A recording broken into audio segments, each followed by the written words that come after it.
Hello guys, this is switch number 4. Condition, uh, questionable again.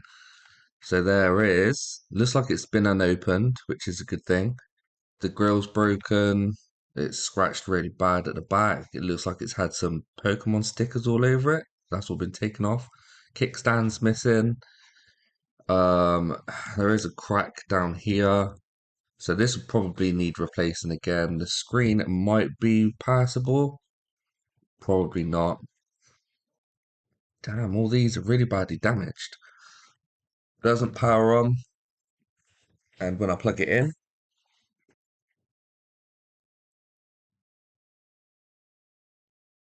we get nothing. And on the other side, nothing. Let's check in the port. Should have done that first, really. Damn it, my TV's not on.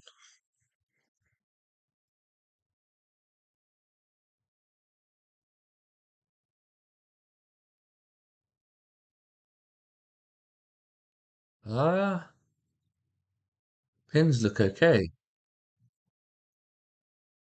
Yeah, the pins look fine. Right, I unplugged my charger and plugged it back in because I think it might have shorted from previous tests on the other switches, and it's actually blue screen. So at least we know what the issue is with this one. All right, let's try the old press down trick. See if it at least powers on. And if it doesn't, I'll go straight to the RAM first. Ready?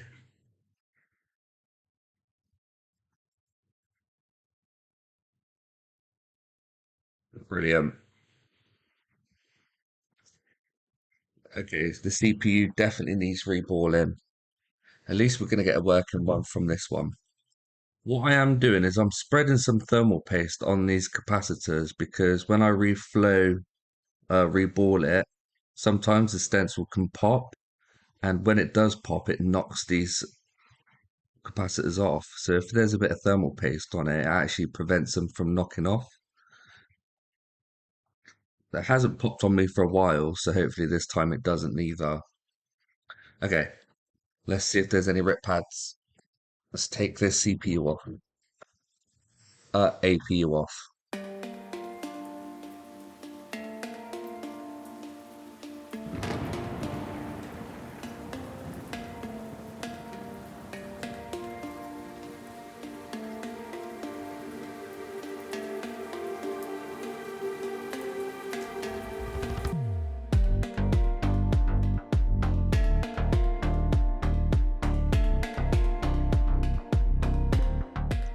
So I don't see any major torn pads, only this one at the top there, and that was just on there really weak. As soon as I ran that soldering iron over it, it kind of come off. But other than that, it looks okay.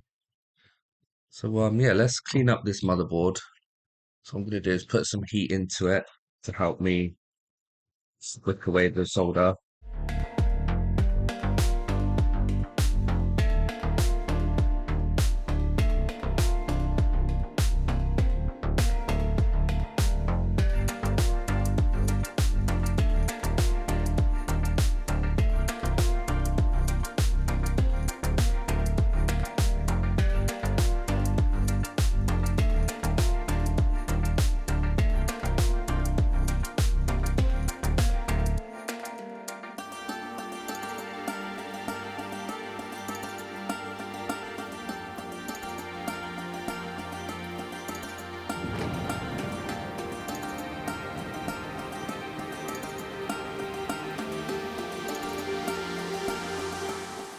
So I've messed up there.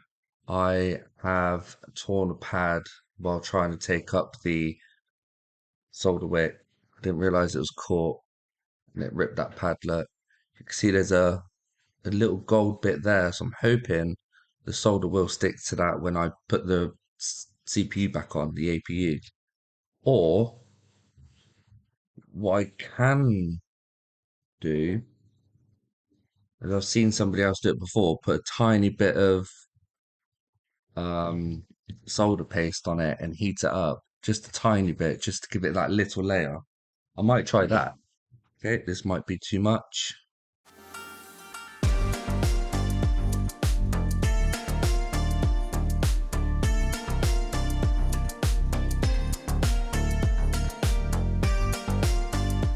No, that's not going to work, is it? So why will it not stay in there then? That is an important pin. I don't even know where it goes to. Well, I'll tell you what. Once it's reballed, let's just hope it sits on top of there nicely. Maybe I could just try and get a bit of solder on my iron and just try and add solder to it manually. I don't want this board to not work. I really need it to work. I don't know if that's got a bit of solder on there or not. Oh man, this is tough. I could only hope that it does. I'm gonna scrape a little bit.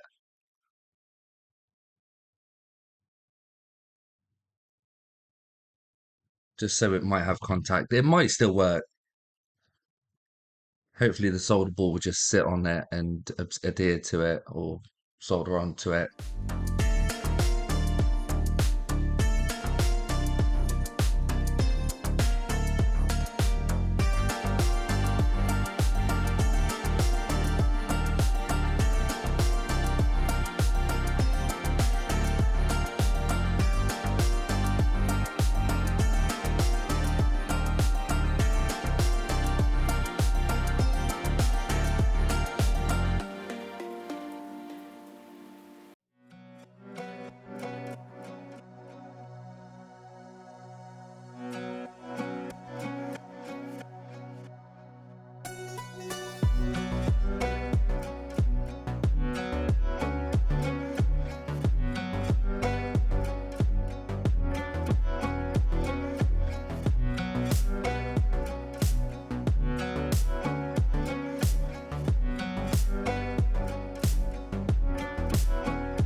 Now, this is the moment of truth if I've ruined this or not. Do we get the boot sequence? If we do, happy days. If not, damn, I have to try and sort out that pad.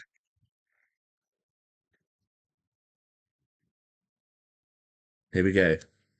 3, 2, 1. It's a good sign.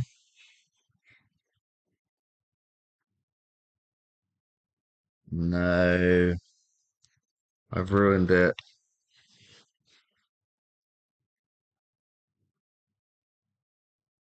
It's not going to reboot, is it? Because of that pad. No. Oh, the eMMC isn't plugged in. Okay, so it's not going to boot without that on. Might be lucky. I mean, it's charging fine. It did before, though. Right, eMMC's back on. 3, 2, 1. Please. Please. Please. No, still the same issue. Okay, so I used my original method by putting a tiny bit of solder paste on there and I heated it up and now it's actually formed in the hole. It's only slightly raised, but that shouldn't be an issue. So hopefully that has sorted it. It's only slightest raised. That should stick to the CPU perfectly, APU. So I'm just going to reboot the APU again and then we'll come back once I'm going to put it back onto the board. Right, that's all done now. Reballed it. The caps did pop off because I cleaned the thermal paste off it, but I think it looks all right. And with that being repaired there, sort of, I'm hoping it works this time.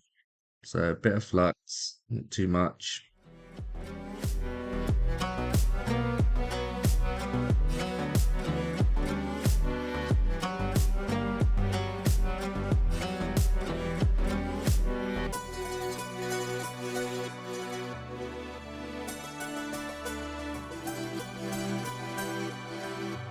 Hopefully that is it. Is this going to work? I'm gonna say, you know what? I'm gonna say yes. Don't know why. I just am. Ready? Are we gonna get a reboot sequence?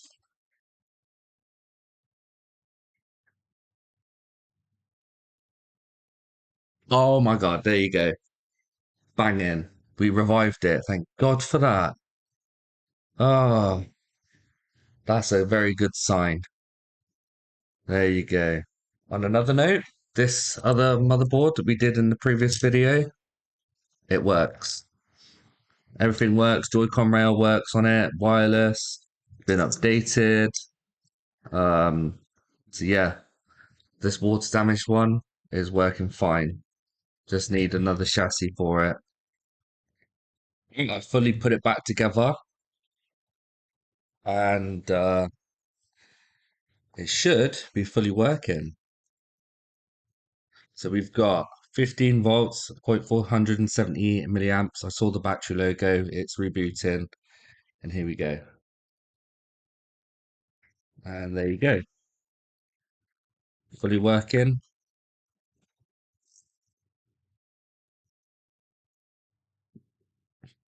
It is connected to my internet already because I did actually do this before, but it wasn't recording and I thought it was. So it did have parental control on it and I took that off quickly as well. But yeah, you can see it's a fully working Switch. Got some games on there too, which work, which is pretty cool. But I don't have any Joy-Cons now to get out of it. So yeah, that's another fixed Switch.